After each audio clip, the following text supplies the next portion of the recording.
தமிழக மக்கள் அனைவருக்கும் எனதே வணக்கம். 2 நாட்களாக வீடியோ போட முடியல, கொஞ்சம் பர்சனலாக வேலைகள் இருந்தனால. பட் இருந்தாலும் இன்றைக்கி போடலாம் அப்படிங்கிற மாதிரி ஒரு விஷயத்துக்கு முன் வரும்போது குமிஞ்சி கிடக்கு. ஒரு பக்கம் என்னென்னா, இத்தனை நாள் அமைதியாக இருந்த கம்முன்னு இருந்த எடப்பாடி அவர்கள் வந்து பேசக்கூடாத விஷயத்தெல்லாம் பேசி வச்சுருக்காரு. என்னையா இதெல்லாம் இவர் பேசி வச்சுருக்காரு அப்படின்னு சொல்லிட்டு. இன்னொரு பக்கம் கூட்டணிக்குள்ளே கூட இருந்துட்டு மம்தா பானர்ஜி அவர்கள் என்னையா இந்த அம்மா இப்படி பேசி வச்சுருக்காங்க. அதாவது என்னென்னா, பிஜேபியும் டிஎம்கேயும் லைக் வந்து ரகசிய கூட்டணியில் இருக்காங்களாம்.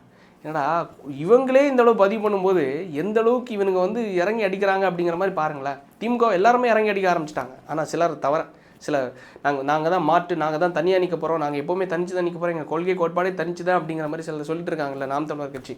இவங்க தான் என்னென்னா, சார் நீங்கள் ஜெயிக்கிறதுக்கான வேலையை பார்த்துக்கோங்க, நாங்கள் இந்த அணில்களை விரட்டுறதுக்கான வேலையை பார்த்துடுறோம். நாம் தமிழர் கட்சி வந்து அணில்களை விரட்டுறதுக்கான ஒரு ப்ராஜெக்டை எடுத்துகிட்டு அவங்க இறங்கிட்டாங்க. ஜெயிக்கிற வேலையெல்லாம் கிடையாது. அணிலை நீங்கள் நல்ல மீடியாவை நோட் பண்ணி பாருங்களேன். இந்த நாம் தமிழ் கட்சிக்கு லைக் வந்து அகேன்ஸ்டாவோ டிவிகேக்கு ஃபேவராக பேசுகிற வேலையெல்லாம் அந்த ஜோலியிலெல்லாம் நான் வரல. திமுக ஆட்சியில் இருக்கக்கூடாது. திமுக ஆட்சியில் இருக்கக்கூடாதுன்னா எல்லாரும் ஒன்றா சேர்ந்து அடித்தாதான் திமுகவை வெளில அனுப்ப முடியும்.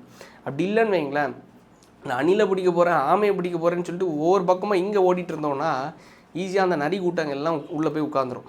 லைக் அந்த நரி கூட்டம் உள்ளே உட்காராமல் இருக்கிறதுக்கு பேசக்கூடிய எல்லாருக்கும் சரி, முதன்மை வலைவலியாக இருக்கக்கூடியவங்க பேசக்கூடிய விஷயங்களாக இருந்தாலும் சரி, எல்லாருக்கும் கொடுக்கப்பட்ட ப்ராஜெக்ட் என்ன தெரியுமா? நீ எங்கள் அப்பாவை என்ன வேணாலும் திட்டிக்கோ, அதாவது ஸ்டாலின் அவர்களை நீ என்ன வேணாலும் திட்டிக்கோ, உதயநிதி ஸ்டாலின் அவர்களை பற்றி பேசக்கூடாது. இன்பநிதி ஸ்டாலின் அவர்கள் பந்து விளையாடினாலும் பிரச்சனை இல்லை, அவரை பற்றி பேசவே கூடாது. ஏன்னா அவர் தான் அடுத்த கட்சியோட முகம். உதயநிதி ஸ்டாலின் அவர்கள் அடுத்த முதலமைச்சர். இப்போது இந்த போன ஆட்சியில் வந்து டெபுட்டி சிஎம்மாக மாற்றிட்டாங்க. ஃபஸ்ட்டு விளையாட்டுத்துறை அமைச்சர், அடுத்து டெபுட்டி துணை முதலமைச்சர், அடுத்து மறுபடியும் ஆட்சிக்கு வந்துட்டாங்கன்னு வைங்களேன், முதலமைச்சர் ஆக்கிடுவாங்க. லைக் வந்து அவர் வந்து லைக் வயதாகிற காரணத்தினால அடுத்த பையனை வந்து முதலமைச்சர் ஆக்கணும்னு சொல்லிட்டு முதலமைச்சர் ஆக்கிடுவாங்க.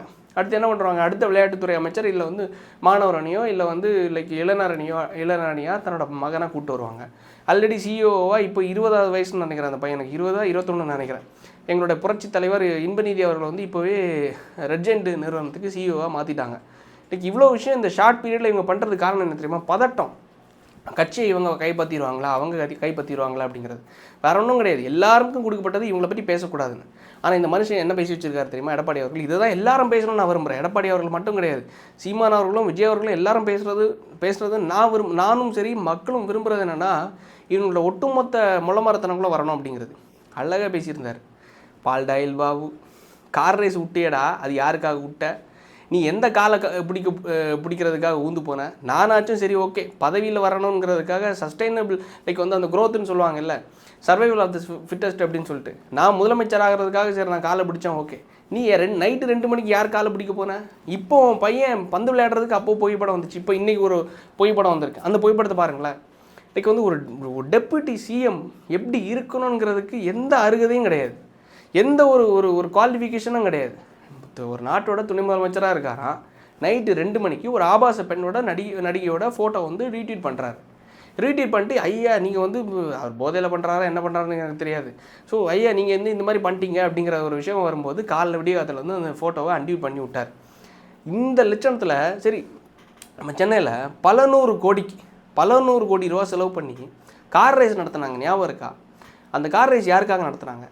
10 ரூபா பாலாஜின்னு சொன்னாங்களே, அந்த 10 ரூபா பாலாஜி உள்ள அமைச்சர் வந்து கைதாவி உள்ளே போனதுக்கப்புறமா அது ஒட்டுமொத்தமாக இந்த ரத்தீஷ், ஆகாஷ் பாஸ்கர் இவங்க எல்லாருமே இதை வந்து கண்ட்ரோல் பண்ணி படம் எடுத்து அந்த படத்தில் நடித்த ஒரு ஹீரோயினுக்கு 40 லட்ச ரூபாய் ஹேண்ட்பேக் வாங்கி கொடுத்தாங்க, பேக் வாங்கி கொடுத்தாங்க. அப்படி ஒட்டுமொத்த கதையையும் எக்ஸ்போஸ் பண்ண மனுஷன் ஒட்டுமொத்தமாக சவுக் சங்கர் அவர்கள்னு சொல்லிட்டு ஒருத்தர் வந்து பேசிகிட்டு இருந்தார். அவரை பாவம் பேசக்கூடாதுன்னு ஒரு தடையை போட்டு அவரை உட்கார வச்சு, நீ மெடிக்கல் லீவுக்கு தானே சொல்லிட்டு நீ பெயில் எடுத்து வந்தனால நீ பேசக்கூடாதுன்னு சொல்லிட்டு யூடியூப் சேனலில் பேச விடாமல் பண்ணி இவ்வளோ நாள் ஒரு லாங் பிரேக் கொடுத்தனால அந்த ஒட்டுமொத்த ஆடியன்ஸையும் அவரோட சேனல்லேருந்து டைவர்ட் பண்ணி விட்டாருங்க. திமுகவோட மூளையை யோசிச்சு பாருங்களேன். ஆடியன்ஸ் ஒட்டுமொத்தமாக டைவர்ட்டடு. இதுக்கு முன்னாடி சவுக் சங்கர் அவரோட சேனலில் நீங்கள் போனீங்கன்னா 5 லட்சம் 7 லட்சம் வியூஸ் போயிட்டுருக்கும். இப்போ பார்த்தா 1.5 லட்சம் தாண்டதே கஷ்டப்பட்டுருக்காரு. காரணம் வேறு ஒன்றும் கிடையாது, ஆடியன்ஸை டைவர்ட் பண்ணி விட்டானுங்க.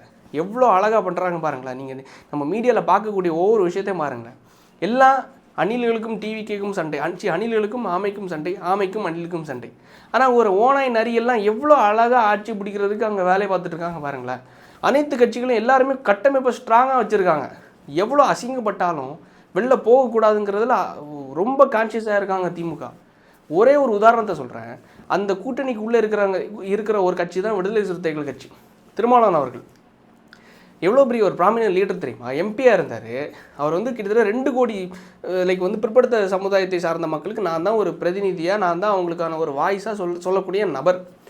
அந்த மனுஷன் நான் எம்எல்ஏ ஆக போகிறேன் அப்படிங்கிற மாதிரி ஒரு காட்டுமன்னார் கோயிலில் போய் லைக் வேட்புமனு தாக்கல் பண்ணுறாரு. நீங்கள் எம்எல்ஏ ஆகிட்டிங்கன்னா, ஏன்னா இவங்களோட ப்ராஜெக்ட் என்ன தெரியுமா? அடுத்த உதயநிதி ஸ்டாலின் அவர்களை முதலமைச்சராக கொண்டு வர்றதுக்கு.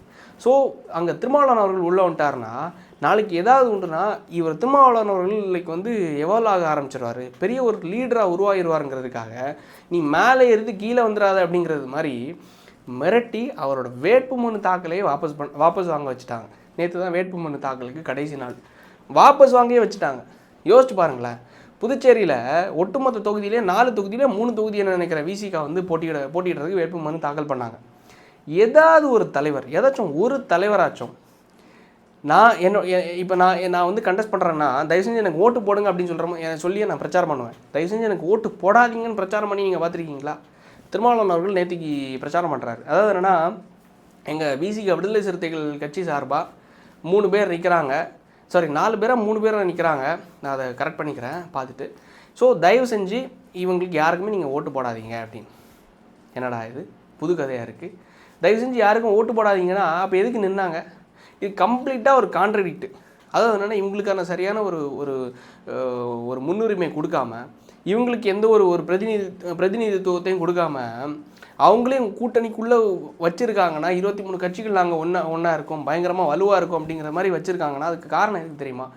திமுக மறுபடியும் ஆட்சிக்கு வர்றதுக்கு யாரையும் லூஸ் பண்ணிடக்கூடாது, இருந்தாலும் யாரும் வளரவும் விட்டுறக்கூடாதுங்கிற மாதிரி தெளிவாக இருக்காங்க. ரொம்ப தெளிவாக இருக்காங்க. வளரவும் விட்டுறக்கூடாது, வெளியே போய் இன்னொரு எதிர்கட்சி கூட போய் அங்கே அந்த கூட்டணியும் வலுவாயிடக்கூடாது. பணமும் இருக்குது, பணபலமும் இருக்குது, அதிகார பலமும் இருக்குது. இப்படி ஒரு லட்சணத்தை நீங்கள் பார்த்துருக்கீங்களா? அதான் இங்கே நடந்துகிட்ருக்கு. துணை முதலமைச்சர் ஆகிறதுக்குன்னு தகுதி இல்லாத நபரை யாரும் பேச மாட்டாங்க. அவரோட வீட்டில் இருக்கிற நபர்களும் இந்த மாதிரி லீலைகளில் ஈடுபடும் போதும் யாரும் பேச மாட்டாங்க.